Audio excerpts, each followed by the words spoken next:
1 கொரிந்தியர் 9:13. ஆசாரிய ஊழியம் செய்கிறவர்கள் தேவாலயத்துக்குரியவைகளில் புசிக்கிறார்கள் என்றும், பலிபீடத்தை அடுத்து பணிவிடை செய்கிறவர்களுக்கு பலிபீடத்தில் உள்ளவைகளில் பங்கு உண்டென்றும் அறியீர்களா? ஆசாரிய ஊழியம் செய்கிறவர்களுக்கு பலிபீடத்திலே பங்கு உண்டு.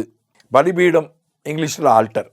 இன்றைக்கு பாரம்பரிய சபைகளில் அந்த முன்பகுதியை ஆல்டர்னு சொல்கிறாங்க, பலிபீடம்னு தான் சொல்கிறாங்க. அந்த முன்பகுதியை, பாரம்பரிய சபைகளின் முன்பகுதியை, அதற்குள்ளே எல்லாரும் போயிட முடியாது, போதகர் தான் போக முடியும். அதுவும் 2ஆக பிரிச்சிருப்பாங்க.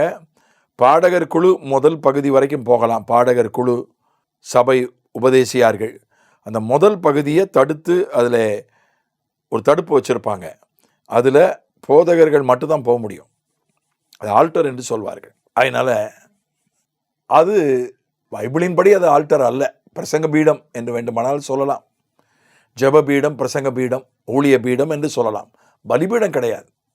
புதிய ஏற்பாட்டினுடைய வெளிச்சத்தின்படி அது பலிபீடம் கிடையாது. நடைமுறையில் அதை அழைக்கிறார்கள் பலிபீடம் என்று.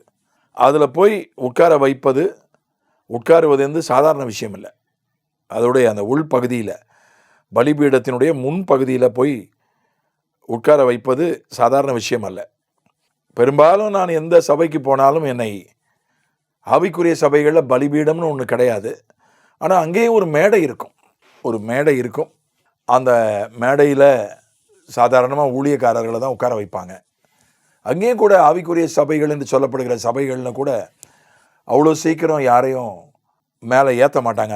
அந்த பீடத்தை, அந்த மேடை மேலே ஏற்ற மாட்டாங்க, மேடையில் உட்கார வைக்க மாட்டாங்க. ஆனால் ஆண்டவருடைய கிருபையால் அப்படிப்பட்டதான ஒரு வாய்ப்பு எனக்கு கிடைச்சது. எந்த ஒரு சபைக்கு பிரசங்கிக்க போனாலும், ஆவிக்குரிய சபைகளுக்கு என்னை அந்த பீடத்தில், அந்த மேடையில் முன்பகுதியில் போதகரோடு உட்கார வைப்பது வழக்கம். பாரம்பரிய சபைகளில் அப்படி கிடையாது. ஏன்னா நான் அங்கி அணிந்து கொண்டு போவதில்லை. பாரம்பரிய சபைகளுக்கு பெரும்பாலும் அங்கி அணிந்து கொண்டு 99% அங்கி அணிந்து கொண்டு நான் போவதில்லை.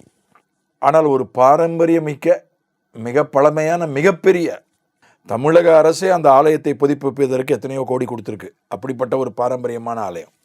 அந்த ஆலயத்தினுடைய ஆண்டு விழாவில் பேசுகிற ஒரு பெரிய வாய்ப்பு எனக்கு கிடைச்சது. 2 மாலைகளிலே பொதுக்கூட்டத்தில் பேசினேன். காலை ஆராதனையில் நான் போன முறை அங்கி போடவில்லையே என்று அந்த போதகர் என்னிடத்தில் வருத்தப்பட்டதுனால நான் என்னுடைய அங்கியை கொண்டு போயிருந்தேன், போடவில்லை, என்னுடைய பையிலே வைத்திருந்தேன். அப்போ அந்த போதகர் என்னிடத்தில் கேட்டுக்கொண்டார், நீங்கள் அங்கி அணிந்து கொள்ளுங்கள் என்று கேட்டுக்கொண்டார். சரி, பிரசங்கிப்பதற்கு அந்த ஆலயத்தில் பிரசங்கையார் அங்கி அணிந்து தான் பிரசங்கிக்க வேண்டும் என்று அந்த ஆலயத்தினுடைய அது மரபு.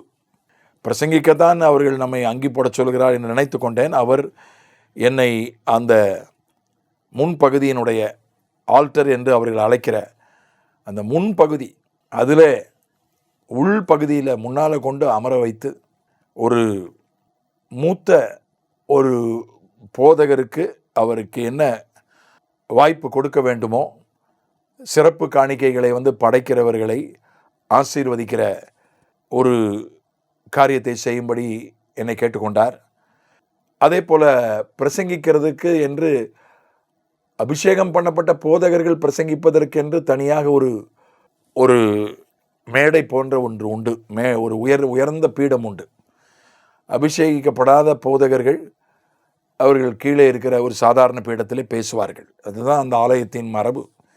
என்னை அந்த உயர்த்தப்பட்ட அந்த பீடத்திலே படிக்கட்டுகளில் ஏறி போய் பேசுவதற்கு என்னை கேட்டுக்கொண்டார்கள். சரி, வேலை முடிஞ்சு போச்சுன்னு நினச்சேன். கர்த்தருடைய திருவிருந்து ஆராதனையிலும் அப்பத்தை மக்களுக்கு பகிர்ந்து கொடுக்கும்படியாக கேட்டுக்கொண்டார்கள்.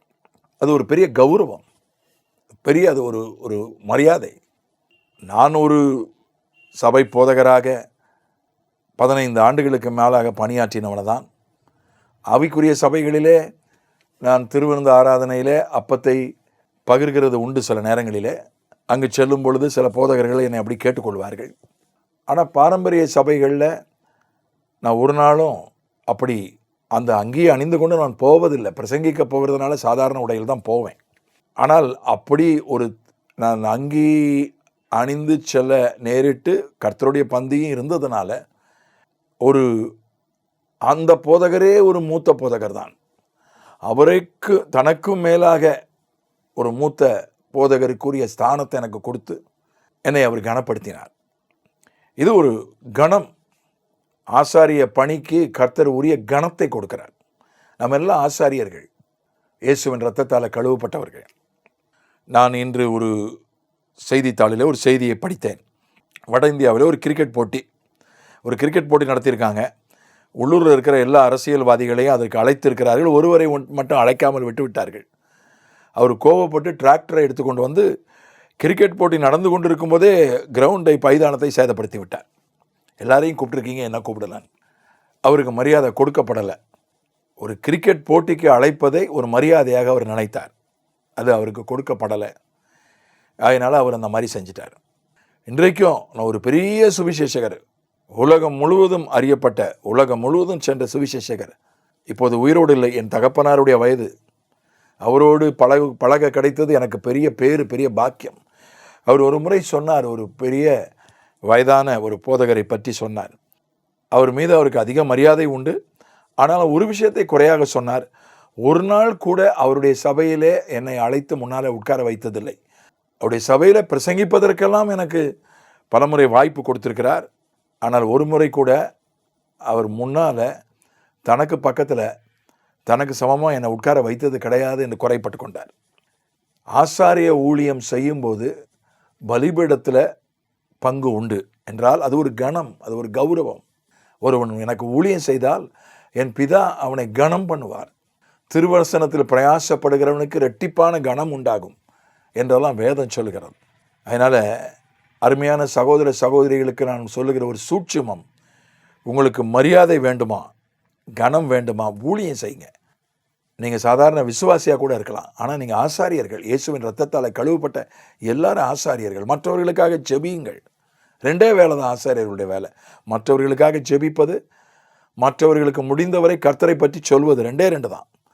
இந்த 2 நீங்கள் செஞ்சீங்கன்னா உங்களை ஆண்டவர் கனப்படுத்துவார். உங்களுக்கு ஒரு பெரிய கௌரவத்தை ஆண்டவர் கொடுப்பார். ஆமென்.